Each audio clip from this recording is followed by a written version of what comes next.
Now today's idyllic setting might be somewhat misleading as our guest takes part in one of the most physically demanding sports there is, rugby. Our guest is remarkable in that she combines her successful sporting career with teaching here at Bloxham School. She is no ordinary rugby player. She is, in fact, of the World Cup winning variety. A rare breed indeed. Her name? Amber Reid.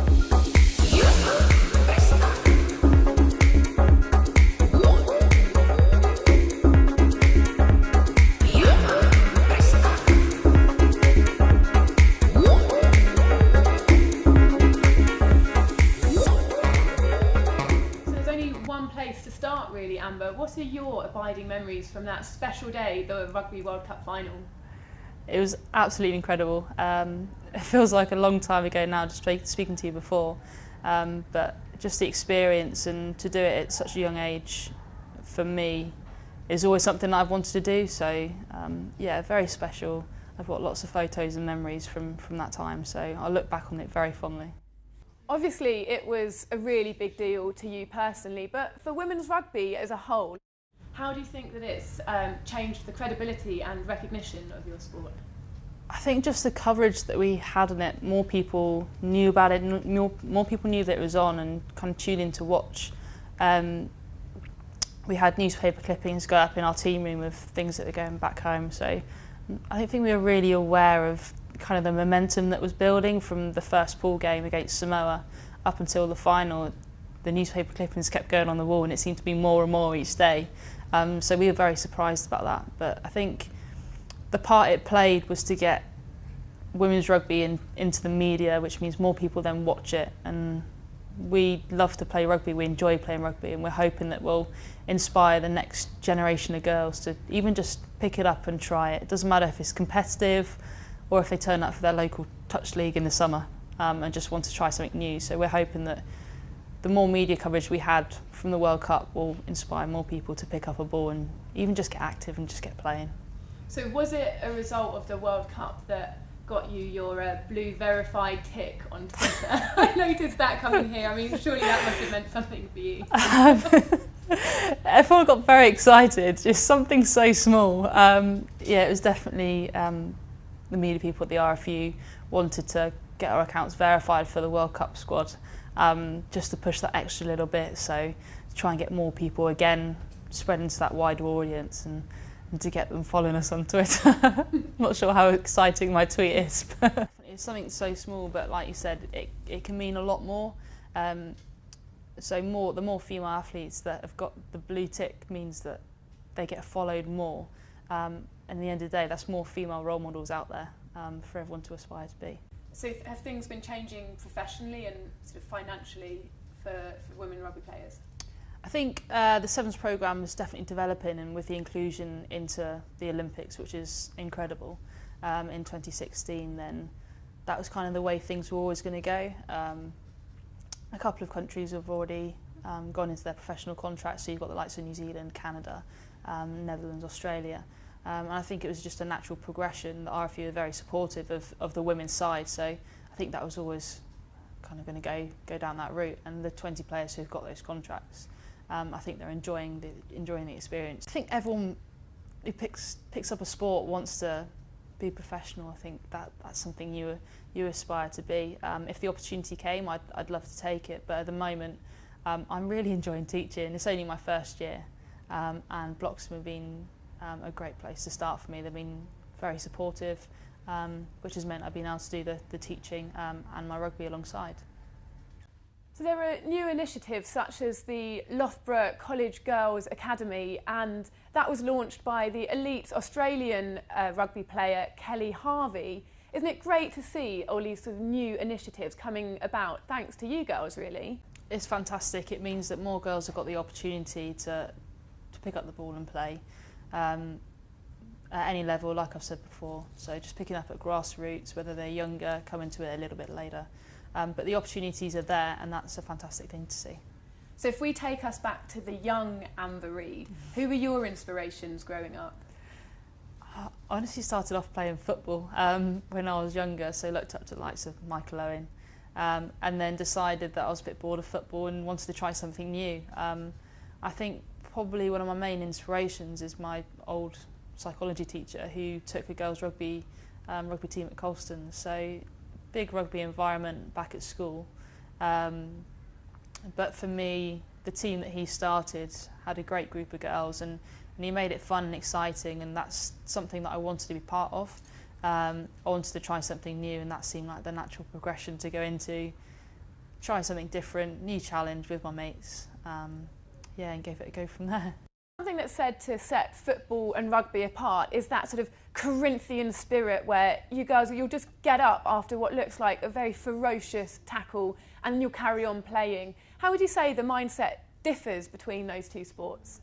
I think I've not played football to any any level compared to my rugby, so in terms of mindset I wouldn't be able to compare the two. But I think the RFU teamwork, respect, discipline, all the core values that come out are shown by the role models that you see playing in the Premiership and playing for their international countries, the likes of Chris Robshaw. He displays them on the pitch, which everyone kind of gets to see. And once everyone sees them, that then filters down into grassroots. So it doesn't matter if you're under sevens and you're playing tag rugby, you still want to show that same discipline, respect for your teammates that they're showing at the elite level. So I think that's the main thing that sets rugby apart, just those core values that go across all levels. We just talked about role models and you mentioned Michael Owen and your psychology teacher. Do you have any female role models within sport? It could be rugby, you mentioned your team players earlier, or any other sport. I think you've got to look at Maggie Alfonsi for the women's game. She's been an incredible ambassador. She's ambassador for the Men's World Cup coming up this summer. And just the way she's kind of broken the mould. She's a great friend, she works hard, and she's a really nice person as well, and definitely an inspiration to keep wanting to try and get better. But I think coming back from the London 2012 Olympics, when female role models really started to come to the forefront, so like Jessica Ennis, who just stood out. She was there, people looked up to her. You could tell that she'd worked hard, she'd had disappointments previously, but she just keeps coming back even stronger. And I think how females performed in terms of Team GB in that London 2012 really set the bar high and made people stand up and take note. Actually, yes, we've got these role models, yes, we've got these athletes, and that, again, that's been building momentum. And I think the success of us and the coverage we've had last summer definitely has been snowballing from 2012. And with all this increased media and sponsorship attention, do you think that women's sport is headed in a direction for financial parity with the men, especially obviously in rugby? It's definitely out there between in some sports, so you've got tennis, a joint on both. But again, a lot of female sports are in the younger years in comparison, so women's rugby hasn't been around for as long as men's rugby. I think we've still got an exciting franchise to build on. I think the women's game is slightly different to the men's, and you can't completely compare them. But financially, who knows what will happen in the future. It'd be nice, but to keep moving forward and keep evolving our game, try and make it more exciting for spectators. I still think they're very different, although it's the same sport, men's and women's game. There's slight variations, not in terms of rules, but again, how we play. But we just want to play the best rugby we can. We work hard on our basic skills, and that's something that we really like to pride ourselves in, so our basic catch pass, because you're never too experienced to work on that skill set. So I think we like to start for the basics, but definitely play a very, very tactical game, try and create the space and then take the opportunity you get. And how have your students responded to your World Cup wins? Do you think it's been able to command a little bit more respect from them? The medal definitely was passed around quite a lot, and everyone wanted to have a look. But I think they took it. They were obviously very excited about the whole experience, and they had lots of questions. And how was it? How did you get on? And all these sorts of things. But I think as soon as you're in work mode and you misread, the kids here are great anyway, so you got that respect, and they listen to what you're saying. But yeah, it was very surreal to come back, definitely. And finally, what personal goals do you have for the future? 2017 World Cup is a big one. Like I said before, learning from Berth and Skaz, they're incredible. So hopefully taking my experiences and what I learned back in France last August and using them to build over the next 2 years. Definitely working hard in the gym. I've got a lot of time from now until then to get myself in the best condition possible. And come 2017, be ready to hit the ground running and hopefully come back with another gold medal.